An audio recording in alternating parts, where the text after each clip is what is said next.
Hello friends, this is Siya. Welcome back to my channel study lover Siya. आज हम लोग discuss करने जा रहे हैं द हिंदू न्यूज़पेपर का कुछ आर्टिकल्स। दो आर्टिकल्स हैं जो कि यूपीएससी के प्रीलिम्स के पॉइंट ऑफ व्यू से इम्पोर्टेंट हैं। तो देखते हैं, पहला आर्टिकल जो है आर्टिलरी गन के बारे में है, जिसकी ट्रायल्स चल रहे थे। अब वो ट्रायल कंप्लीट हो चुका है।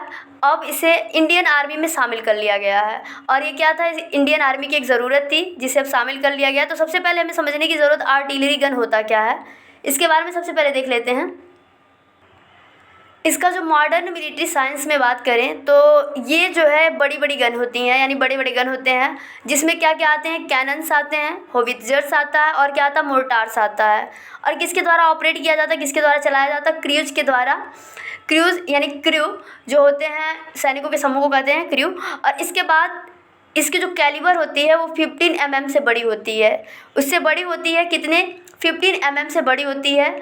और सबसे पहले जो इसे इंट्रोड्यूस किया गया था, इसे इंट्रोड्यूस किया गया था वो कब, 14th सेंचुरी में किया गया था, 14वीं शताब्दी में। जिसमें क्या क्या शामिल थे, कैनन्स थे और मोर्टार्स थे। और किसके बने हुए थे, ब्रॉन्ज, ब्रास और आयरन के बने होते थे।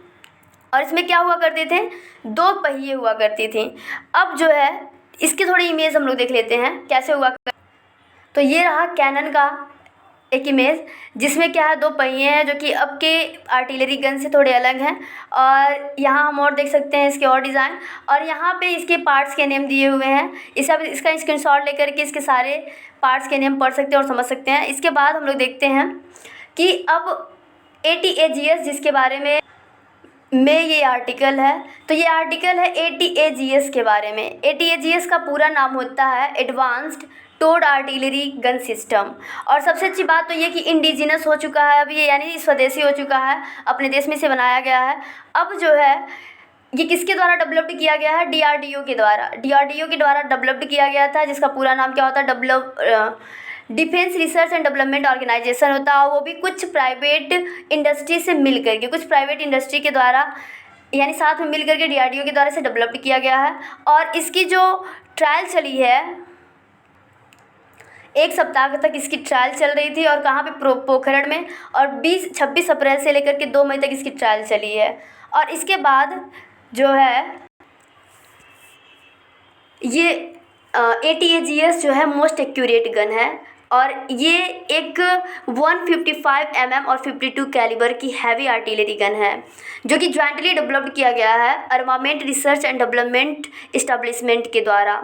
यानी ये ARDE, जिसका पूरा नाम armament research and development establishment, जो कि पुणे बेस्ड DRDO की एक लेबोरेटरी है, क्या प्रयोगशाला है, जहाँ पे इसे क्या किया गया है, डेवलप्ड किया गया है। और वो भी किसकी पार्टनरशिप में, जैसे कि हम पहले भी बता चुके हैं कि ये DRDO के द्वारा ज्वाइंटली डेवलप किया गया है।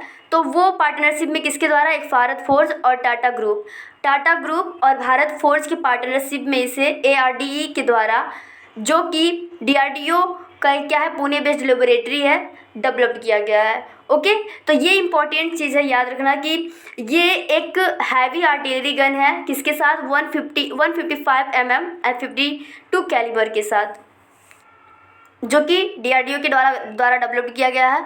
और ये इसकी जो मांग थी वो हम थोड़ा सा देख लेते हैं हम लोग। तो ये 2018 में डिफेंस एक्विजिशन काउंसिल के द्वारा अप्रूवल दिया गया था परचेज करने की 150 आर्टिलरी गन की, यानी 150 आर्टिलरी गन की खरीदारी के लिए इसे क्या किया गया था, परचेज करने के लिए अप्रूवल दिया गया था। जिसकी कॉस्ट क्या थी, जिसकी प्राइस थी 3,365 करोड़, 3,365 करोड़ थी। और जो कि बांट दिया गया था कितने, 2 कंपनियों में बांट दी गई थी।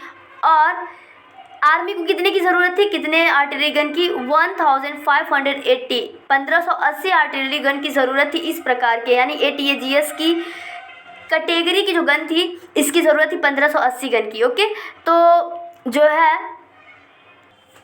और इसकी मारक क्षमता 45 किलोमीटर से भी ज़्यादा है। और एक ऑफिशियल ने कहा, DRDO के ऑफिशियल ने कहा है, अधिकारी ने कहा है कि ये ATAGS जो है मोस्ट कंसिस्टेंट एक्यूरेट गन है इन द वर्ल्ड, यानी इस दुनिया की जो है मोस्ट कंसिस्टेंट और एक्यूरेट गन है।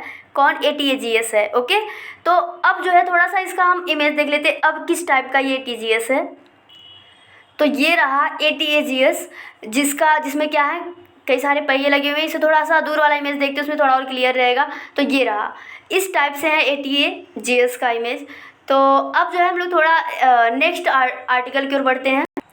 अब ये आर्टिकल जो है 4 धाम के बारे में है। किसके बारे में? 4 धाम के बारे में। थाउजेंड्स ज्वाइन, यानी हज़ारों लोगों ने 4 धाम को ज्वाइन कर लिया है, 4 धाम शुरू कर दिया है, और वो भी बिना कोई कोविड-19 रिस्ट्रिक्शंस के। पिलग्रिमेज जो है, तीर्थयात्री लोग हैं, वो बिना किसी कोविड-19 रिस्ट्रिक्शंस के 4 धाम शुरू कर दिया है। और for the first time in 2 years, 2 साल में पहली बार बिना कोई रिस्ट्रिक्शंस के। ओके, तो इसमें देखते हैं हम लोग ये कहाँ से स्टार्ट होता है और ये प्रीलिम्स के पॉइंट ऑफ व्यू से क्यों इम्पॉर्टेंट है। तो देखिए, जैसे कि आप देख रहे हैं यहाँ पे ये गंगोत्री धाम टेम्पल है, जहाँ पे डिवोटीज़ श्रद्धालु लोग एकत्रित हुए हैं। तो ट्यूसडे की ये सीन है। अब ये जो 4 धाम है वो ट्यूसडे से शुरू किया गया, मंगलवार से शुरू किया गया, यानी अक्षय तृतीया के अवसर पे। अक्षय तृतीया यानी किस में मनाया जाता है? भगवान परशुराम के जयंती पर, जन्म दिवस पे अक्षय तृतीया मनाया जाता है। उसी दिन से ये 4 धाम यात्रा शुरू कर दिया गया है। और ये कहाँ से शुरू हो रहा है? गंगोत्री यमुनोत्री टेम्पल से, जो कि कहाँ पे पड़ते हैं? उत्तरकाशी में, उत्तरकाशी डिस्ट्रिक्ट, यानी उत्तराखंड के उत्तरकाशी डिस्ट्रिक्ट से। और इसके बाद जो है गंगोत्री टेम्पल कब खोला जा रहा है? ये 11:15 बजे खोला गया, और 11:15 बजे यानी सुबह में खोला गया। और यमुनोत्री टेम्पल कब खोला गया? दोपहर में 12:30 बजे खोला गया था। और इसके बाद देख लेते हैं हम लोग कैसे शुरू किया जाता है इसे। यहाँ पे गंगा और यमुना का एक जो है मूर्ति बना करके लाई जाती है। किसके साथ? पैलेंक्विन, यानी पालकी में लाया जाता है मंदिरों में। और इसे उसके पहले लाया जाता है जब प्रीस्ट होते, पुजारी होते, वो वैदिक रिचुअल्स अपना कंप्लीट कर लेते, उसके बाद मंदिरों को खोलने का संकेत दिया जाता है। उसके बाद यहाँ पे ये मूर्तियाँ रखी जाती हैं। और इसमें जो है रिस्ट्रिक्शंस हैं इस बार लोगों को, यानी पिलग्रिमेज के नंबर पर भी रिस्ट्रिक्शंस है कि कितने लोग इस बार यात्रा कर सकते हैं। एक दिन में कितने लोग यात्रा कर, तो एक दिन में गंगोत्री 7,000 लोग जा सकते हैं, 7,000 पिलग्रिमेज जा सकते हैं। और यमुनोत्री 4,000, और केदारनाथ 12,000, और बद्रीनाथ 15,000 लोग एक दिन में जा सकते हैं। और इसके बाद हम लोग देख लेते हैं ये क्यों इम्पोर्टेंट है जीके से। ये जो गंगोत्री है, गंगोत्री से ही गंगा निकलती है। और गंगोत्री कहाँ पड़ता है? हिमालय के गौमुख नामक स्थान से स्थान पर क्या है? गंगोत्री है। और इसके बाद ये जो गौमुख है वो कहाँ पे पड़ता है? गढ़वाल में पड़ता है। और गंगा का जो मुख्य शाखा है ना, वो कौन है? भागीरथी है। गंगा की मुख्य शाखा कौन है? भागीरथी है।